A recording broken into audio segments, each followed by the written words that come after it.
Hello प्यारे बच्चों, तो कैसे हैं आप लोग। मैं रिंकू स्वागत करता हूं हमारे YouTube channel Rinku AGR education में। तो आज हम क्या पढ़ने वाले हैं, तो आज हम फिजिक्स यानी कि कक्षा 10वीं की जो फिजिक्स जहां से स्टार्ट होती है उसका पहला चैप्टर, ठीक है, प्रकाश का परावर्तन तथा अपवर्तन, तो जानेंगे इसमें से। तो मैं आपको बता दूँ कि भौतिक विज्ञान क्या है, ठीक है, भौतिक विज्ञान क्या है यानी कि फिजिक्स क्या है। तो देखो, विज्ञान की वह शाखा जिसके अंतर्गत प्रकृति घटनाओं की व्याख्या की जाती है उसे हम क्या कहते हैं, भौतिक विज्ञान कहते हैं। प्रकृति घटनाओं का मतलब क्या है मेरे प्यारे बच्चों, प्रकृति घटनाओं का मतलब ये है कि जो अपने प्रकृति में होती है, दिनचर्या अपनी होती है, उसे ही विज्ञान कहते हैं, ठीक है, ये सारा विज्ञान ही है, ठीक है। तो इसमें से हम पहला चैप्टर है जो हमारे कक्षा 10वीं में प्रकाश का परावर्तन तथा अपवर्तन, तो ये देखेंगे, ठीक है। तो प्रकाश, आज हम जानेंगे क्या प्रकाश का परिचय क्या है, और आज पढ़ेंगे प्रकाश का परावर्तन भी पढ़ लेंगे और प्रकाश का परिचय भी पढ़ लेंगे। तो प्रकाश क्या है, तो आप लोगों ने भी देखा होगा, प्रकाश यानी कि लाइट की सहायता से हमें वस्तुएं दिखाई देती हैं, ठीक है। मान लीजिए आपके कमरे में भी लाइट है, अगर लाइट चली जाए तो उसके बाद आपको क्या वस्तुएं दिखाई देंगी, नहीं वस्तुएं दिखाई देंगी, क्योंकि प्रकाश की सहायता से हम वस्तुएं देखते हैं, ठीक है। तो अब जानते हैं प्रकाश क्या है। तो प्रकाश एक क्या है, सौर ऊर्जा है प्यारे बच्चों। क्या है प्रकाश, एक सौर ऊर्जा है।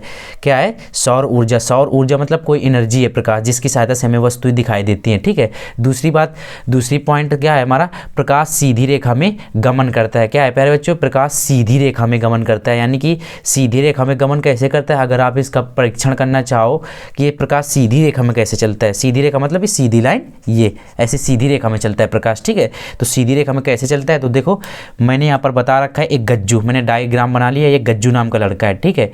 अब आप सोच रहे हो कि सर इसमें इस केस से पहले से ही चला हुआ है, तो देखो बच्चों, मैं आपको ही पढ़ा रहा था और मैं वीडियो चालू करना भूल गया था, उसकी वजह से मैंने एक बार इसको पढ़ा दिया, उसके बाद देखा तो वीडियो ही नहीं शूट हुआ, तो इसको दोबारा आपके लिए पढ़ा रहा हूँ। क्लियर है बच्चों। तो देखो, गज्जू नाम का एक लड़का है, उसने एक पाइप ले रखी है। क्या ले रखी है, पाइप ले रखी है, और इधर पर रख दिया है मोमबत्ती, ठीक है। अब वो पाइप से देख रहा है, पाइप से ऐसे देख रहा है, तो उसको जो मोमबत्ती का प्रकाश उसकी आंखों तक जा रहा है, क्योंकि पाइप सीधा है। देखो पाइप का पथ क्या है, सीधा है। अब गज्जू का भाई आया, गज्जू का भाई आ गया। अब देखो भाई लोग क्या होते हैं, भाई तो शैतान होते ही हैं। तो भाई ने क्या किया, उसी रॉड जो पाइप थी उसी को थोड़ा हल्का सा टेढ़ा कर दिया। देखो ये देखो, हल्का सा क्या कर दिया, टेढ़ा कर दिया। जब हल्का सा टेढ़ा कर दिया इसको, क्या कर दिया प्यारे बच्चों, जब हल्का सा टेढ़ा कर दिया इसको, तो अब फिर वहाँ पर मोमबत्ती रखी थी, ठीक है। उस मोमबत्ती से जो प्रकाश गया तो ये यहीं तक जा रहा था, उसकी आंखों तक नहीं जा रहा था। तो गज्जू भाई बोला, भैया ये जो मोमबत्ती का प्रकाश है मेरी आंखों तक नहीं आ रहा।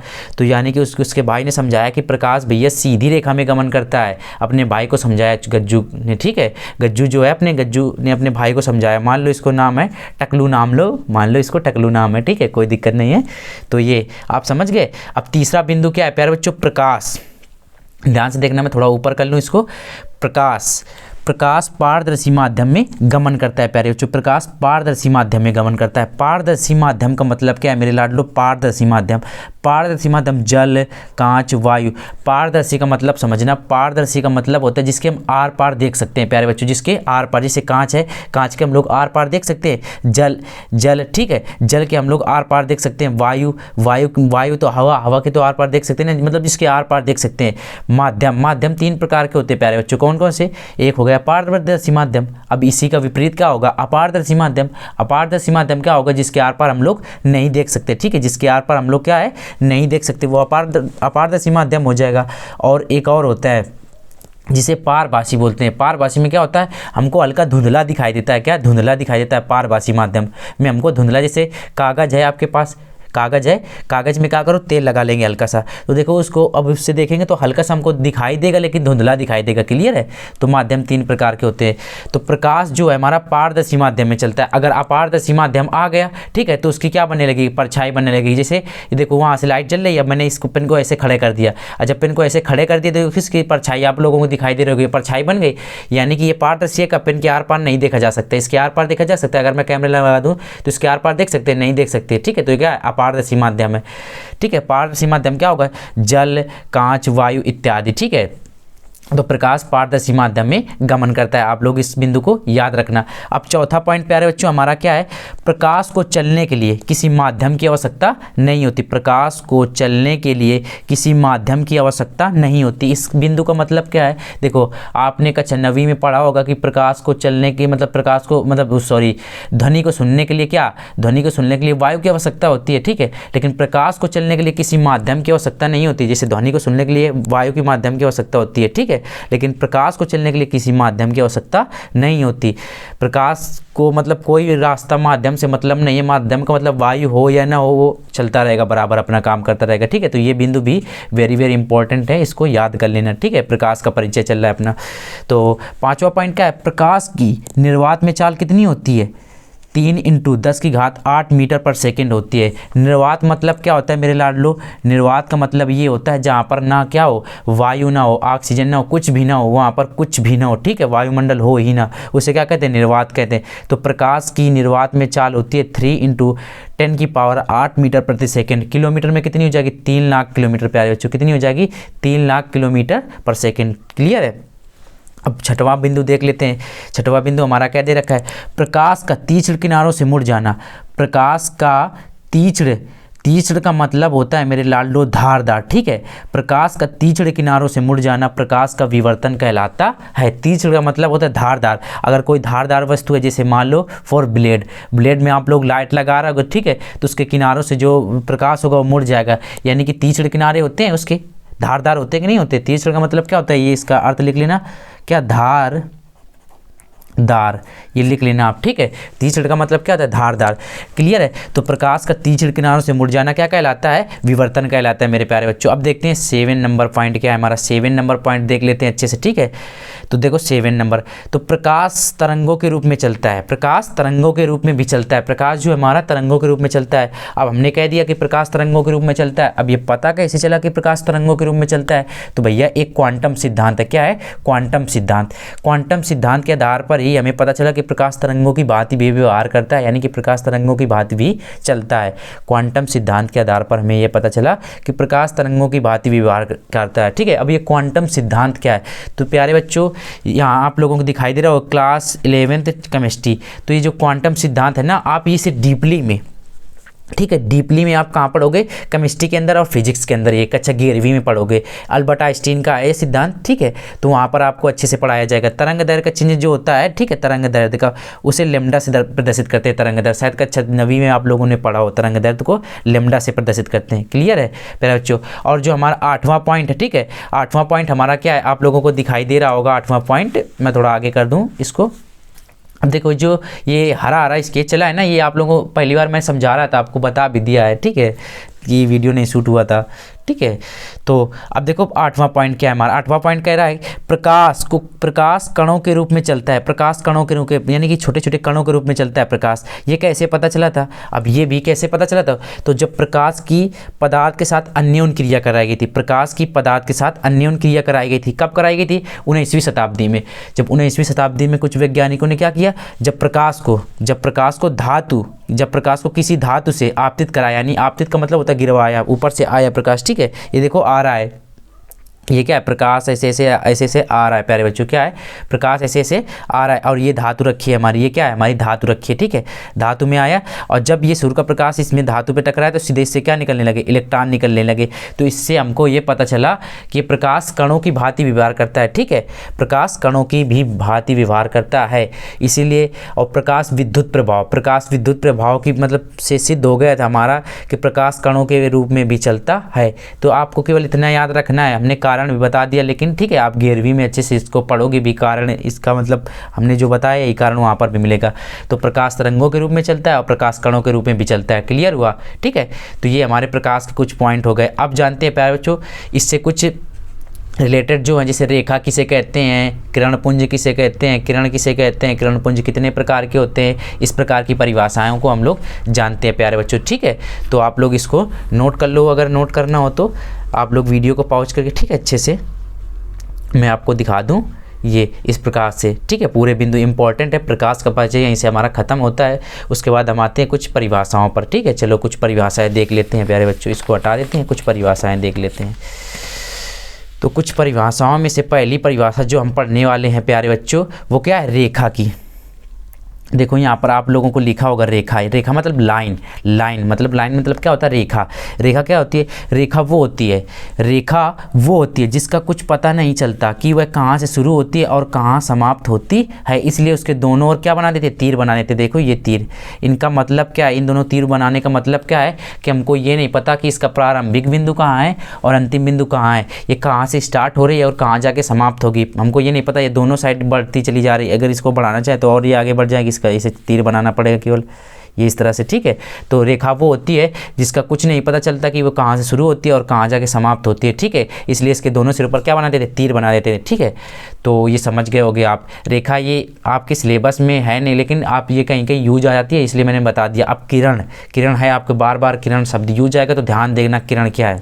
किरण वो नहीं, किरण, ठीक है, किरण, किरण क्या है, इसको ध्यान से देखना। किरण, तो किरण क्या है, प्रकाश जिस पथ पर चलता है, प्रकाश जिस पथ पर चलता है उसके दिशा को ही, प्रकाश जिस पथ पर चलता है उसके दिशा को ही क्या कहते हैं, किरण कहते हैं। कितनी सिंपल सी परिभाषा लिख रखी है मैंने, प्रकाश जिस पथ पर चलता है उसके दिशा को ही किरण कहते हैं। मान लो प्रकाश इस दिशा में से चल रहा है, ठीक है, तो यही क्या होगी, किरण हो जाएगी, यही क्या हो जाएगी, किरण हो जाएगी। प्रकाश इस दिशा में चल रहा है तो यही क्या हो जाएगी, किरण हो जाएगी। यानी प्रकाश जिस पथ पर चलता है उसके दिशा को ही, उसके दिशा को ही क्या कहते हैं प्यारे बच्चों, किरण कहते हैं, ठीक है। अब किरण पुंज जान लेते हैं क्या होते हैं। किरण पुंज दिखाई दे रहा होगा आपको, किरण पुंज। तो किरण पुंज क्या होता है, किरण पुंज, किरणों को समूह को, किरणों के समूह को किरण पुंज कहते हैं। देखो, किरणों के समूह को किरण पुंज या प्रकाश पुंज कहते हैं। किरणों के समूह को किरण पुंज या प्रकाश पुंज भी कहते हैं। अगर आपसे पूछ दे कि किरण पुंज किसे कहते हैं प्यारे बच्चों, तो आप लोग ये बताओगे कि किरणों के समूह को किरण पुंज या प्रकाश पुंज कहते हैं। अगर किरण पुंज की जगह आपसे पूछे प्रकाश पुंज, तो आप लोग प्रकाश पुंज कह देना, ठीक है। अगर किरण पुंज पूछे तो किरण पुंज कह देना, ठीक है। आप जानते हैं किरण पुंज कितने प्रकार की होती हैं, किरण पुंज कितने प्रकार की होती है प्यारे बच्चों, तो ये 3 प्रकार के होते हैं। कितने प्रकार के होते हैं, 3 प्रकार के होते हैं मेरे लाडलो, ये 3 प्रकार के होते हैं, ठीक है।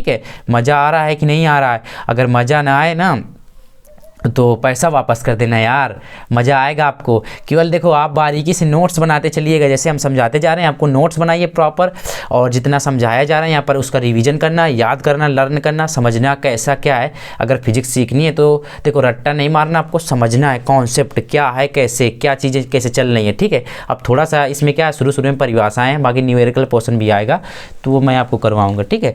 तो ये 3 प्रकार के होते हैं। पहला क्या, समांतर किरण पुंज। कितने प्रकार के होते हैं, 3 प्रकार के होते हैं। पहला क्या, समांतर किरण पुंज। समांतर किरण पुंज क्या होता है, समांतर, समांतर का मतलब समान अंतर, ठीक है। तो ऐसा किरण पुंज जिसमें सभी किरणें आपस में समांतर हो, ऐसा किरण पुंज जिसमें सभी किरणें आपस में क्या हो, समांतर हो, किरण पुंज कहलाता है, ठीक है। समांतर किरण पुंज कहलाता है। पहले क्या कहलाता है, समांतर किरण पुंज कहलाता है। ऐसा किरण पुंज जिसमें सभी किरणें आपस में समांतर हो, ऐसा किरण पुंज जिसमें सभी किरणें आपस में समांतर हो, उसे हम क्या कहते हैं, समांतर किरण पुंज। देखो आपस में सभी समांतर हैं, देखो ये देखो प्यारे बच्चों, सब आपस में समांतर है कि नहीं है, देखो सब आपस में समांतर है, यानी कि जो आपस में समांतर हो, ठीक है, उसे क्या कहेंगे, समांतर किरण पुंज कहेंगे। ये डायग्राम है, आप लोग बनाना चाहो तो बना सकते हैं, ठीक है, नोट्स के रूप में बढ़िया से। अब आपके लिए हम लिख के लाते हैं अच्छे से, प्यारे प्यारे से नोट्स, प्यारे हाथों से अपने, ठीक है। तो अब देखो दूसरा क्या है, अभिसारी किरण पुंज। क्या है प्यारे बच्चों, अभिसारी किरण पुंज। अभिसारी किरण पुंज क्या है, मैं आपको ऐसे समझा दूं अपनी भाषा में।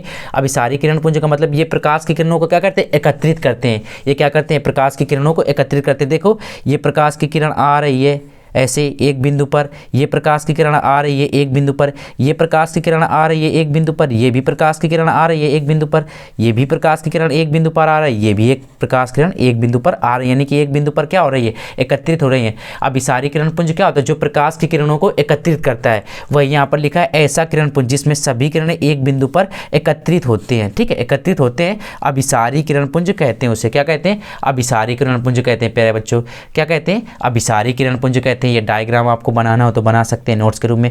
और जो हमारा क्या है प्यारे बच्चों, तीसरा हमारा क्या है प्यारे बच्चों, तीसरा है हमारा अपसारी किरण पुंज। थोड़ा मैं ऊपर कर लूँ, आपको दिखाई देने लगा होगा। क्या है प्यारे बच्चों, अपसारी किरण पुंज। अपसारी किरण पुंज क्या होता है, तो ऐसा किरण पुंज, देखो इसको मैं भी अपनी भाषा में समझा दूं। अपसारी किरण पुंज क्या होता है? जो प्रकाश के किरणों को फैलाता है प्यारे बच्चों, क्या होता है? फैलाता है। और जो अभिसारी किरण पुंज था ये प्रकाश की किरणों को एकत्रित कर रहा था। जो अपसारी किरण पुंज है प्रकाश की किरणों को क्या फैला रहा है, प्रकाश की किरणों को क्या कर रहा है? फैला रहा है। अपसारी किरण पुंज क्या होते हैं प्यारे बच्चों?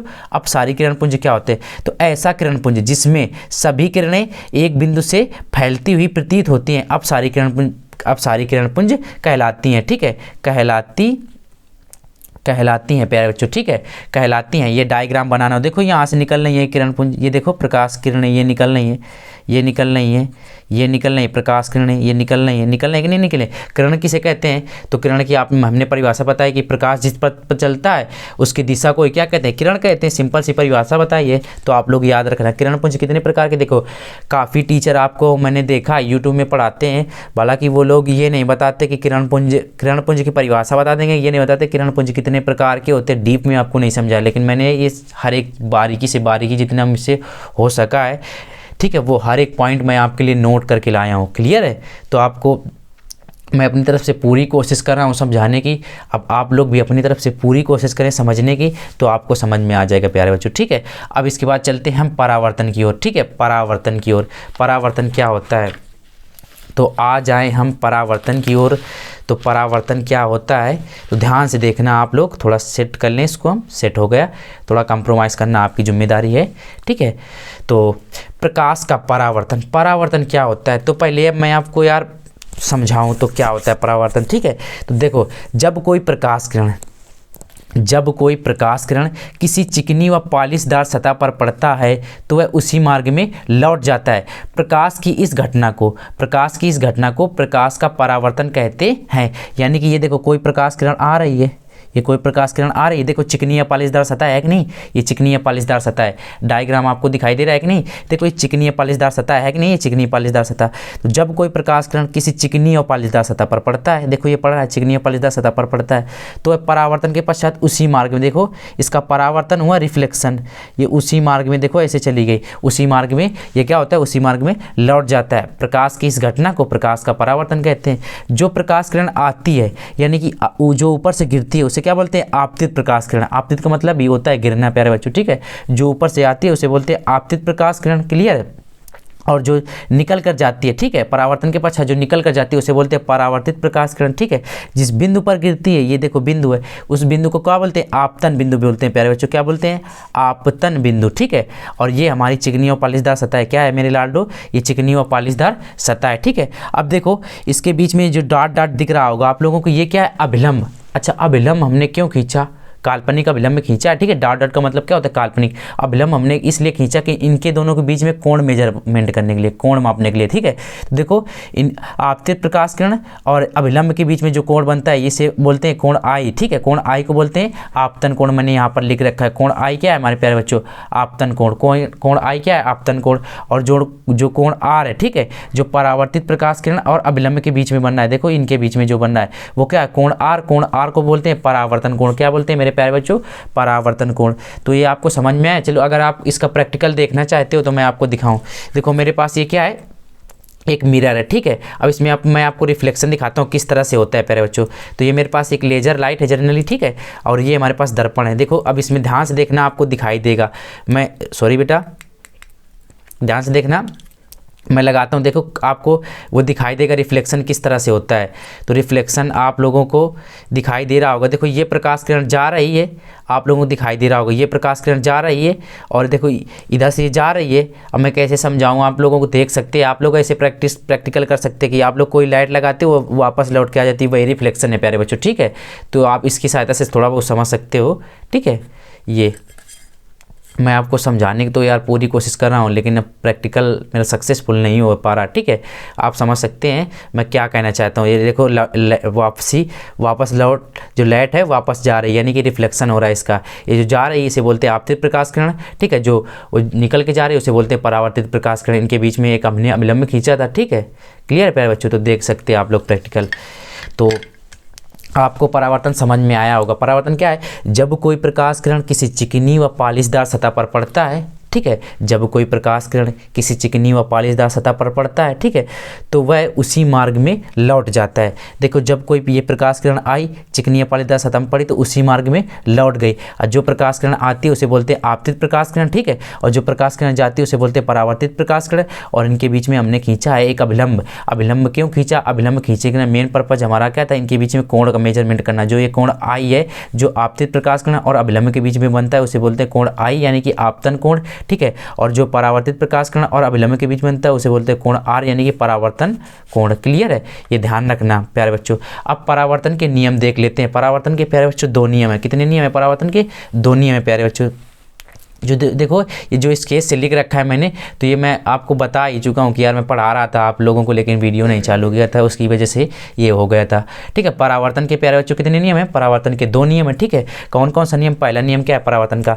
जो आपतन कोण आई, ठीक है, आपतन कोण आई और परावर्तन कोण आर दोनों आपस में क्या होते हैं? बराबर होते हैं। अगर प्यारे बच्चों मैं आपसे कह दूं, ठीक है, कि कोण आई का मान 30 डिग्री है, कोण आई का मान कितना है? 30 डिग्री है, ठीक है, तो कोण आर का मान बताइए। तो आप लोग आँखें मीच के, यानी कि आँख बंद करके बता सकते हैं कि कोण आर का मान 30 डिग्री ही होगा, क्योंकि हमने पढ़ रखा है परावर्तन के नियम में पहला नियम क्या होगा हमारा, कि आपतन कोण आई बराबर होता है हमारा परावर्तन कोण आर के, ठीक है। इसलिए कोण आई अगर 30 डिग्री है तो कोण आर भी कितनी डिग्री होगा? 30 डिग्री होगा प्यारे बच्चों, ठीक है। अब दूसरा नियम हमारा क्या कहता है? दूसरा नियम ये कहता है, देखो इसमें समझाऊं मैं। दूसरा नियम हमारा क्या कहता है? आपतित प्रकाश किरण, ठीक है, वाह कामा करके आपतित प्रकाश किरण कामा परावर्तित प्रकाश किरण तथा आपतन बिंदु पर खींचा गया अभिलंब। देखो आपतन बिंदु पर खींचा गया अभिलंब, तीनों एक ही तल पर होते। देखो एक ही तल पर है कि नहीं तीनों? ये देखो भी आपतित प्रकाश किरण और परावर्तित प्रकाश किरण तथा आपतन बिंदु पर खींचा गया अभिलंब, तीनों एक ही तल पर है कि नहीं है प्यारे बच्चों? वही दूसरा नियम हमारा कहता है। दूसरा नियम हमारा क्या कहता है? देखो आपतित प्रकाश किरण कामा परावर्तित प्रकाश किरण और आपतन बिंदु पर खींचा गया अभिलंब तीनों एक ही तल पर होते हैं। क्या होते हैं प्यारे बच्चों? तीनों एक ही तल पर होते हैं। क्लियर हुआ? अब ये प्यारे बच्चों अभिलंब क्या होता है? तो जो आपतन बिंदु हमारा था, देखो आपतन बिंदु, अभिलंब क्या है उसकी परिभाषा हम आपको बता रहे हैं। तो देखो आपतन बिंदु पर खींची गई काल्पनिक रेखा को, ये देखो आपतन बिंदु है, आपतन बिंदु है कि नहीं? तो आपतन बिंदु पर खींची गई काल्पनिक रेखा को क्या कहते हैं? अभिलंब कहते हैं प्यारे बच्चों। वही मैंने यहाँ पर परिभाषा लिख रखी है, छोटे छोटे डाउट आपके क्लियर करता जा रहा हूँ कि अभिलंब किसे कहते हैं, ठीक है। तो क्या है? आपतन बिंदु पर खींची गई काल्पनिक रेखा को क्या कहते हैं? अभिलंब कहते हैं प्यारे बच्चों। आपतन बिंदु पर खींची गई काल्पनिक रेखा को प्यारे बच्चों क्या कहते हैं? अभिलंब कहते हैं। अब आपतन बिंदु किसे कहते हैं, ठीक है? तो जहाँ पर आपतित प्रकाश किरण गिरती है, जहाँ पर आपतित प्रकाश किरण गिरती है, ठीक है, आपतन बिंदु किसे कहते हैं? तो जहाँ पर आपतित प्रकाश किरण गिरती है वहीं पर क्या होता है? आपतन बिंदु का निर्माण होता है। मैं आपको उस डायग्राम में दिखाना चाहूँगा। जहाँ पर आपतित प्रकाश किरण गिरती है उसे क्या कहते हैं? आपतन बिंदु कहते हैं। देखो ये आपतित प्रकाश किरण गिरी, यहीं पर क्या हुआ? आपतन बिंदु का निर्माण हुआ, इसलिए क्या कहते हैं? इसे आपतन बिंदु कहते हैं। जहाँ पर आपतित प्रकाश किरण गिरती है उससे ही आपतन बिंदु कहते हैं। अभिलंब किसे कहते हैं? अभिलंब तो आपतन बिंदु पर खींची गई काल्पनिक रेखा, देखो ऊपर की ओर खींची गई कि नहीं खींची गई, तो आपतन बिंदु पर खींची गई काल्पनिक रेखा क्या कहते हैं? अभिलंब कहते हैं प्यारे बच्चों। तो हमने पढ़ा परावर्तन और परावर्तन के नियम पढ़ लिए। अब हम पढ़ेंगे परावर्तन के प्रकार, ठीक है। परावर्तन कितने प्रकार के होते हैं प्यारे बच्चों? तो परावर्तन 2 प्रकार के होते हैं। कौन कौन से? तो परावर्तन 2 प्रकार के होते हैं, नियमित परावर्तन और दूसरा होता है अनियमित परावर्तन या विसरित परावर्तन। इसके 2 नाम है, जैसे आपके घर का एक नाम दूसरा होगा और स्कूल का नाम दूसरा होता है, ठीक है। जनरली मेरे घर का नाम कुछ दूसरा है और स्कूल का नाम दूसरा चलता है, मुझे लोग बुलाते थे, अब तो नहीं बुलाते, अब तो स्कूल वाला नाम ही लेते। ऐसे आप लोगों के साथ भी होगा, ऐसे इसके साथ भी है कि देखो इसके 2 नाम है, एक क्या है? अनियमित परावर्तन के नाम से जानते हैं और एक विसरित परावर्तन के नाम से भी जानते हैं। तो परावर्तन के 2 प्रकार, नियमित परावर्तन और अनियमित परावर्तन या विसरित परावर्तन। क्लियर याद रखना इसको। तो जानते हैं प्यारे बच्चों नियमित परावर्तन क्या होते हैं और अनियमित परावर्तन क्या होता है। तो ध्यान से देखना नियमित परावर्तन क्या होता है और अनियमित परावर्तन क्या होता है प्यारे बच्चों। तो उसको भी ध्यान लेते हैं हम लोग। तो इसको हमने सेट कर लिया है सही से, अब आप लोगों के सामने रख दिया है। तो ध्यान से देखना नियमित परावर्तन क्या होता है प्यारे बच्चों। नियमित परावर्तन देखो ये लिखा है नियमित परावर्तन। तो जब कोई प्रकाश किरण, देखो जब कोई प्रकाश किरण एक ही दिशा में परावर्तित होती है तो उसे हम क्या कहते हैं? नियमित परावर्तन कहते हैं। उसे हम क्या कहते हैं प्यारे बच्चों? नियमित परावर्तन कहते हैं। जब कोई प्रकाश किरण एक ही दिशा में परावर्तित होती है तो उसे हम सॉरी प्यारे बच्चों, हमें लिख दिया हमने, उससे हम नियमित परावर्तन कहते हैं। क्या कहते हैं? नियमित परावर्तन कहते हैं। यानी कि कहने का मतलब क्या है कि जब कोई प्रकाश किरण, देखो ये प्रकाश किरण आई और ये एक ही दिशा में परावर्तित होगी बार बार, देखो ऐसे गई, फिर ये ऐसे आएगी, फिर ये ऐसे ही जाएगी, मतलब एक ही दिशा में परावर्तित हो। यानी कि जब कोई प्रकाश किरण एक ही दिशा में परावर्तित होती है तो उसे क्या कहते हैं? नियमित परावर्तन कहते हैं। देखो जितनी प्रकाश किरणें आ रही हैं एक ही दिशा में निकल के जा रही हैं, एक ही दिशा में, तो उसे क्या कहेंगे? नियमित परावर्तन की प्रकाश किरण। जो आती हैं उसे बोलते हैं आपतित प्रकाश किरण, जो निकल कर जाती हैं उसे बोलते हैं परावर्तित प्रकाश किरण। और ये क्या है? हमारा चिकनी व पॉलिशदार सतह है हमारी, ठीक है, चिकनी व पॉलिशदार सतह। क्लियर हुआ? अब जानते हैं प्यारे बच्चों अनियमित परावर्तन या विसरित परावर्तन, इनका मतलब आपको समझ में आ रहा है कि नहीं बच्चों? देखो मैं अपनी तरफ से पूरा 100% दे रहा हूँ, आप भी अपना 100% दीजिएगा। अब मैं पेज रख रहा हूँ तो थोड़ा सरक जा रहा है, तो उससे आप लोगों को प्रॉब्लम ना होनी चाहिए, आप लोगों को क्लियर दिखाई दे रहा होगा। अब देखो अनियमित परावर्तन या विसरित परावर्तन क्या होता है प्यारे बच्चों, तो ध्यान से देखना। तो जब कोई प्रकाश किरण अलग अलग, उसमें क्या था कि प्रकाश किरण एक ही दिशा में परावर्तित हो रही थी, इसमें क्या होगा? अलग अलग दिशाओं में परावर्तित होगी। यानी कि जब कोई प्रकाश किरण अलग अलग दिशाओं में, जब कोई प्रकाश किरण, देखो जब कोई प्रकाश किरण अलग अलग दिशाओं में परावर्तित हो तो उसे हम क्या कहते हैं? अनियमित परावर्तन या विसरित परावर्तन कहते हैं। दोनों नाम याद रखने इसके जरूरी है, क्या पता अनियमित की जगह पूछ जाए आपके विसरित परावर्तन किसे कहते हैं, परिभाषा दीजिए। विसरित परावर्तन किसे कहते हैं, परिभाषा बताइए, पेपर में पूछ लिया, क्या भरोसा, ठीक है। तो हमको दोनों नाम याद रखने हैं। यानी कि जब कोई प्रकाश किरण अलग अलग दिशाओं में परिवर्तित हो तो उसे अनियमित परावर्तन या विसरित परावर्तन कहते हैं। जब एक ही दिशा में परिवर्तित हो तो उसे नियमित परावर्तन कहते हैं। सिंपल सी परिभाषा है और सिंपल सा डायग्राम भी है। देखो इसका तल क्या है? खुरदुरा तल है हमारा। और देखो ये ऐसे प्रकाश किरण आई, ये ऐसे जा रही है, ये ऐसे आई, ये ऐसे जा रही है, ये वाली ऐसे आई, ये सीधे ऐसे निकल रही है, अब सीधे ये क्या है? अनियमित परावर्तन है, ठीक है। तो ये भी आपका क्लियर हो गया। अब मैं आपको एक इंपॉर्टेंट चीज़ बताऊं प्यारे बच्चों, क्या इंपॉर्टेंट चीज़ क्या है प्यारे बच्चों? प्रकाश का एक स्पेशल केस, ये कहीं किताबों में आपको नहीं मिलेगा, जो आप पता चले किताबों में ढूंढते रहे ना, किताबों में नहीं मिलेगा, ये मैंने अपनी तरफ से लिखा है, ये ऐसा होता है, ठीक है। तो प्रकाश का स्पेशल केस मैं आपके सामने रखने जा रहा हूँ। प्रकाश का स्पेशल केस क्या है? तो प्रकाश का स्पेशल केस ध्यान से देखना, प्रकाश का स्पेशल केस क्या है प्यारे बच्चों?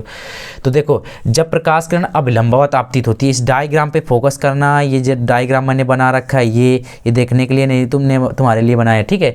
जब प्रकाश किरण, देखो काला हो चुका है पहले से, मैं एक बार पढ़ा चुका हूँ, ठीक है। जब प्रकाश किरण अभिलंबवत आपतित होती है, क्या होती है? अभिलंबवत आपतित होती है, ठीक है। तो अब जब अभिलंबवत आपतित होगी, ऐसे आएगी प्रकाश किरण, कोई ऐसे आए प्रकाश किरण और फिर ऐसे ही निकल जाएगी, क्या ऐसे निकल जाएगी, इसके बीच में अभिलंब खींचेंगे तो जो इनके बीच का कोण होगा, यानी कि आपतित प्रकाश किरण और परावर्तित प्रकाश किरण या अभिलंब के बीच का कोण क्या होगा? 0 डिग्री होगा। क्या होगा? 0 डिग्री। यानी कि जब प्रकाश किरण आपसे पूछ दे कि जब प्रकाश किरण अभिलंबवत आपतित होती है, अभिलंबवत मतलब सीधा आई और सीधा निकल गई, ऐसे आई और ऐसे चली गई, तो जो इनके बीच में कोण बनता है वो कोण कितने डिग्री का होता है? 0 डिग्री का। याद रखना आपको, ये इंपॉर्टेंट चीज है, ये क्या है? वेरी इंपॉर्टेंट है प्यारे बच्चों, क्या है? वेरी इंपॉर्टेंट है, ठीक है। इसको याद रखना, वेरी इंपॉर्टेंट है कि जब प्रकाश किरण अभिलंबवत आपतित होती है तो क्या होता है? तो 0 डिग्री कोण बनाता है। कितने डिग्री का? 0 डिग्री कोण बनाता है जब अभिलंबवत आपतित हो। ध्यान रखना अभिलंबवत, ठीक है, अभिलंबवत। तो इसको याद रखना, जब प्रकाश किरण अभिलंबवत आपतित तो क्या 0 डिग्री का कोण बनाएगी प्यारे बच्चों। अब इस डायग्राम को देख लो, इसी में आप देखो, इसी में अभिलंब है, ये मान लो ये अभिलंब है, ठीक है। और ये क्या है? आपतित प्रकाश किरण है, इसी में आपतित प्रकाश किरण है और इसी में क्या परावर्तित प्रकाश किरण है। तो इनके बीच में जो कोण बनेगा यहाँ कहीं पर 0 डिग्री कोण तो बनेगा, सिंपल सा है यार, ठीक है। तो आपको ये भी क्लियर हो गया होगा प्रकाश का स्पेशल केस क्या है, ठीक है। यहाँ तक आपको, मैं आशा करता हूँ यहाँ तक आपको समझ में आया होगा, ठीक है। अगले लेक्चर में हम स्टार्ट करेंगे प्यारे बच्चों क्या? दर्पण। अगले लेक्चर में हम क्या पढ़ेंगे? दर्पण। मैं पहले से ये आपको बता दूं, अगले लेक्चर में हम पढ़ने वाले हैं दर्पण, मिरर जिसे बोलते हैं। दर्पण पढ़ेंगे, दर्पण के प्रकार पढ़ेंगे और उनके उपयोग पढ़ेंगे, अच्छे से उसके पढ़ेंगे। इसके और इसमें हम कुछ क्विज करने वाले थे, लेकिन मैंने क्विज मैं अगले लेक्चर से आपको करवाऊँगा। तो ये विजेता बैच है आपका, ठीक है, विजेता बैच है। अब इससे में अच्छे से तैयारी करना। आपको बायोलॉजी पढ़ाएंगे अमित सर और फिजिक्स केमिस्ट्री मैं ही पढ़ाऊँगा और मैथ भी मैं भी पढ़ाऊँगा, ठीक है। क्लियर है? आपको केवल बायोलॉजी पढ़ाने के लिए आएंगे अमित सर, ठीक है, क्लियर है। तो आप लोग प्रॉपर नोट बनाइएगा, अच्छे से अध्ययन करिएगा और पढ़ते रहिएगा, हंसते रहिएगा, मुस्कुराते रहिएगा हमारे साथ, ठीक है। और आप लोग नोट बनाते रहिएगा। तो अगर आपको ये वीडियो अच्छा लगा हो या आपको कुछ जानकारी मिली हो, देखो आप अगर मेहनत करोगे तो आपके नंबर ज़रूर अवश्य आएंगे, मैं आपसे वादा करता हूँ। ठीक है, प्रॉपर नोट्स बनाइएगा, अच्छे से अध्ययन करिएगा। जो आज मैंने पढ़ाया है वो कल रिवाइज करके ज़रूर आना अगले लेक्चर में। ठीक है, आपको ये लेक्चर शाम के 7 बजे रोज़ मिलते रहेंगे। ठीक है, तो प्यारे बच्चों थैंक यू। अगर ये वीडियो अच्छा आया, पसंद आया हो तो लाइक करिएगा, शेयर करिएगा, सब्सक्राइब करिएगा। Thank you.